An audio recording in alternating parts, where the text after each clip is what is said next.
বর্তমান নাম মোহাম্মদ আব্দুর রহমান। নিকোলাস, তার নাম বর্তমান নাম মোহাম্মদ আব্দুর রহিম। হাবিব প্রায় মোহাম্মদ আব্দুল করিম। সবুজ সুপ্রদর मोहम्मद अब्दुल रशीद। ये चारों ये नो मुस्लिम कलमा पढ़ेंगे। यहाँ आ जाओ, इधर क्या सो, इस तरफ आ जाओ। करीम मुजिजा जश्न जुलूस ईद मिलादुन नबी আমার মুর্শিদে করিম রহমতুল্লাহ আলাইহি রসুল করিমের আজিম শান মুজিজা দান করেছেন আমাদিগকে। এই জশ্ন জুলুসের বদৌলতে আমার মুর্শিদে করিমের সদকায় এই চারজন ইসলাম ধর্ম গ্রহণ করতেছেন। আমি তাদের কাছে জিজ্ঞাসা করতেছি যে তোমরা চারজন শুনো, তোমরা কি স্বেচ্ছায় ইসলাম ধর্ম গ্রহণ করতেছ? দাঁড়াও, আপনি মর্জি, তোমরা কি ইচ্ছাকৃত স্বেচ্ছায় ইসলাম ধর্ম গ্রহণ করতেছ না কেউ বাধ্য করেছে বা প্ররোচনার কারণে করতেছ? ইচ্ছায়, স্বেচ্ছায়। তুমি स्वेच्छाए। मरहबा। उधर ये किसी ने मजबूर नहीं किया, ये इस्लाम की तरफ राग़िब हुए, अपनी मर्जी से वो दीन इस्लाम में दाखिल होना चाहते हैं, हुजूर क़िबला के दस्त मुबारक पर कलमा पढ़ना चाहते हैं। अच्छा, तुमरा हमारे साथ तो पढ़ो, बिस्मिल्लाहिर्रहमानिर्रहीम, ला इलाहा इल्लल्लाहु मुहम्मदुर रसूलुल्लाह। আল্লাহ ছাড়া অন্য কোনো উপাস্য নাই। মুহাম্মদ মুস্তাফা সাল্লাল্লাহু তাআলা আলাইহি ওয়াসাল্লাম আল্লাহর প্রেরিত রাসূল।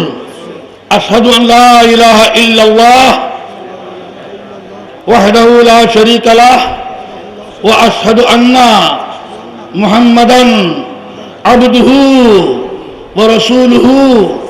আমি সাক্ষ্য দিচ্ছি আল্লাহ ছাড়া অন্য কোনো উপাস্য নাই, আল্লাহর কোনো শরীক নাই, এবং নিশ্চয় আমি আরো সাক্ষী দিচ্ছি যে মুহাম্মদ মুস্তাফা সাল্লাল্লাহু তাআলা আলাইহি ওয়াসাল্লাম আল্লাহর প্রেরিত রাসূল এবং তাহারই প্রিয় বান্দা। বসো তোমরা। হাত মে हाथ देना मेरा काम था, मेरी किस्मत निभाना तेरा काम है। हजरात, आज আমরা তিনটি ঈদ পেয়েছি। জশ্ন জুলুস ঈদ মিলাদুন নবী এক ঈদ, এবং জুমাত ইয়মুল জুমা দ্বিতীয় ঈদ, এবং রাসূল করিমের 41তম আওলাদের দিদার আমাদের জন্য তৃতীয় ঈদ। তিন ঈদ একসাথে আমরা পেয়েছি। জোরে বলেন সুবহানাল্লাহ। আজ আমরা এই যুগের শোয়েবকে পেয়েছি, আওলাদ রাসূলকে পেয়েছি।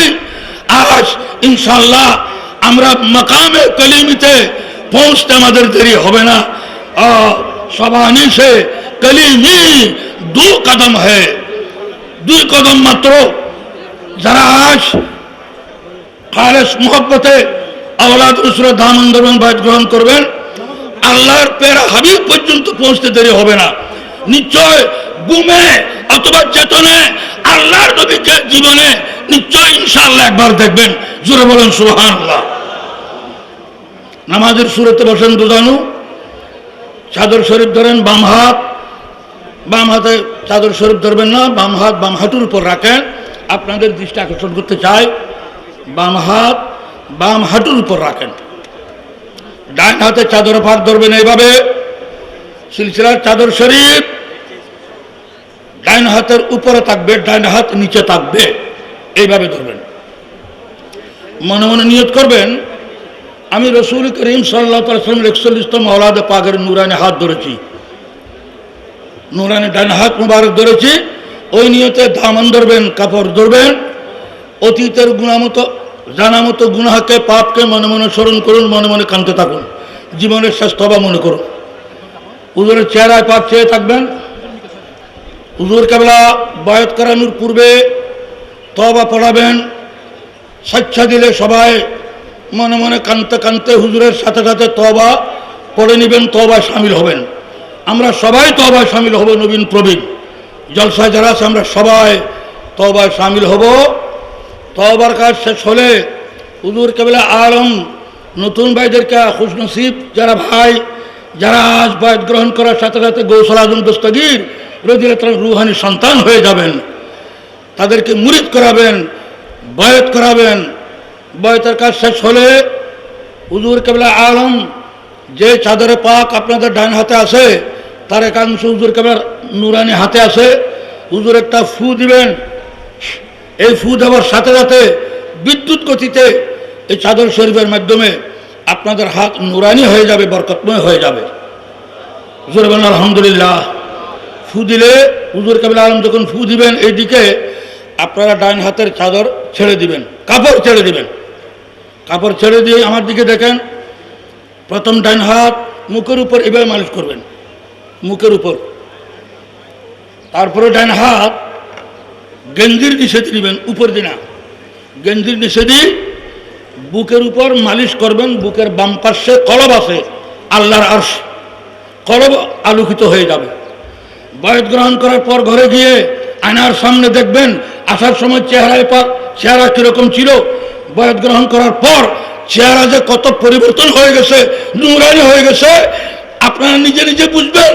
এই সিলসিলার হক্কানিয়ত, যে এই সিলসিলা আমার মুর্শিদ করিম থেকে রসুল করিম পর্যন্ত একটার সাথে একটা লাগানো আছে। এক একজন শেখ জামানার এক একজন গৌস। জুড়ে বলেন আলহামদুলিল্লাহ। এখন হুজুরের চেহারায় পাকের দিকে চেয়ে থাকুন, আর ডাইন হাতে চাদর পাক ধরুন, হাত নিচে রাখুন, হাতের উপরে চাদর পাক রাখুন, হুজুরের চেহারা চেয়ে থাকুন। আওয়াজ বন্ধ, সবাই তওবায় শামিল হবেন।